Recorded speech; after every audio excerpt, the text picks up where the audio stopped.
Okay, welcome ladies and gentlemen of the press. We are here today as the leadership of the Informal Sector Workers Association. We would like to speak or issue a statement regarding the coming visit of U.S. Vice President James Vance. Before we read this statement, I will introduce ourselves, and later on I'll read the statement. Yes, my name is Vincent from Kakamega. I'm Lillian from Busia County.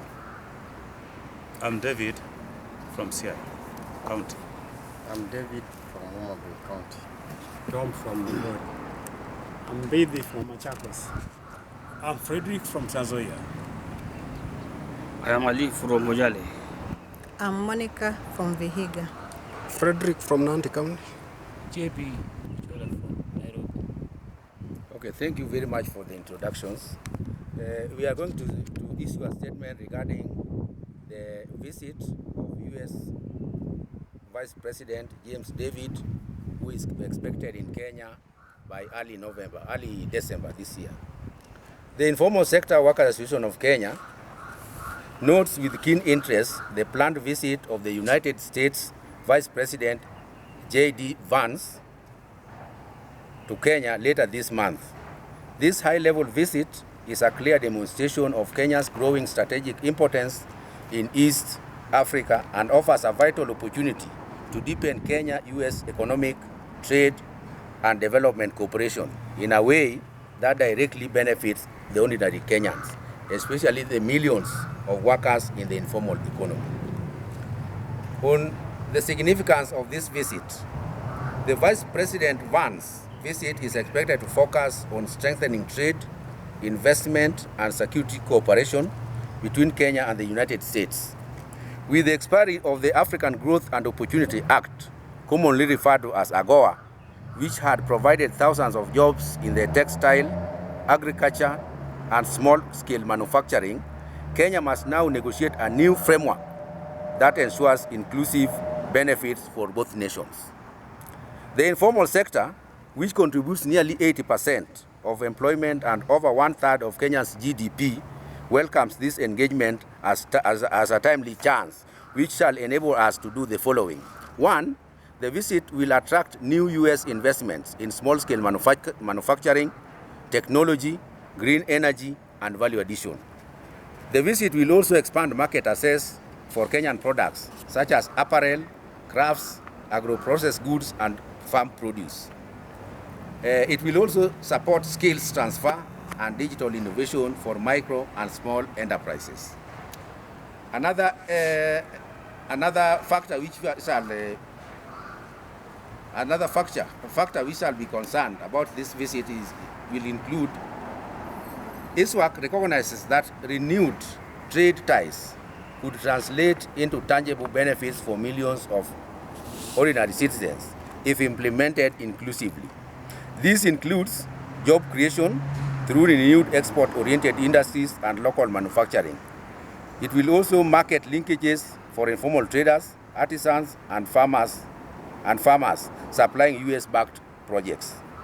It will also enhance access to financing and technology for small enterprises. It's also expected that infrastructure and skills development that raises productivity and incomes.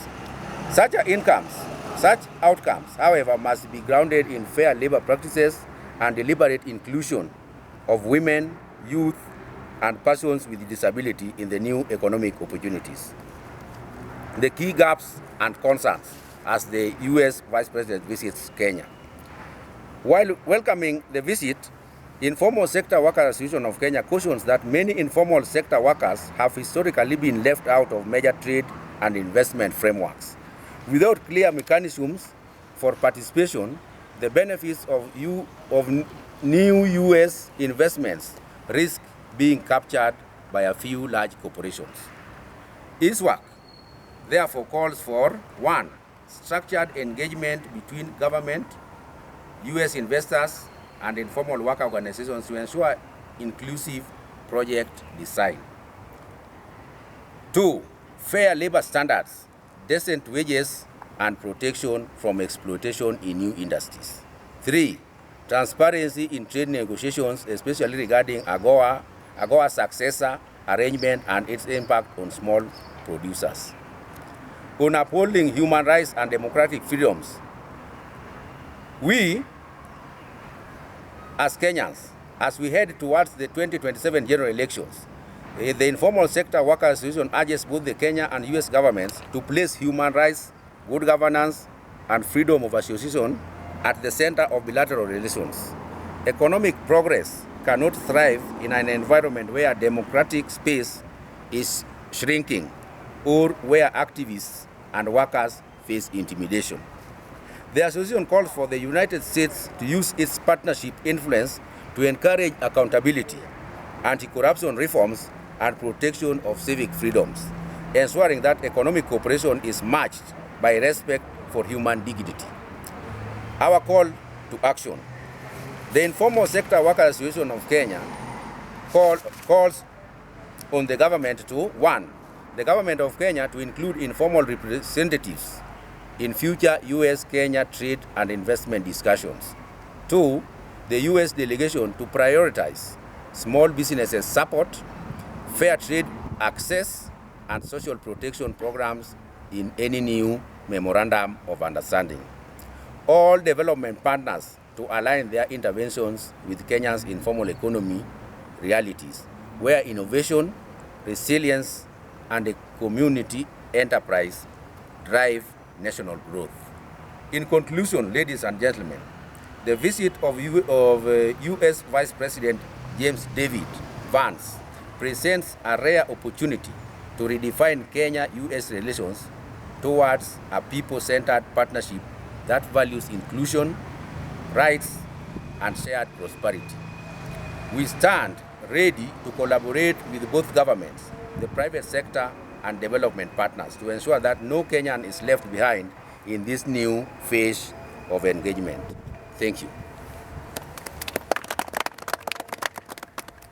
Now, we invite comments from some of the officials of the organization regarding this matter.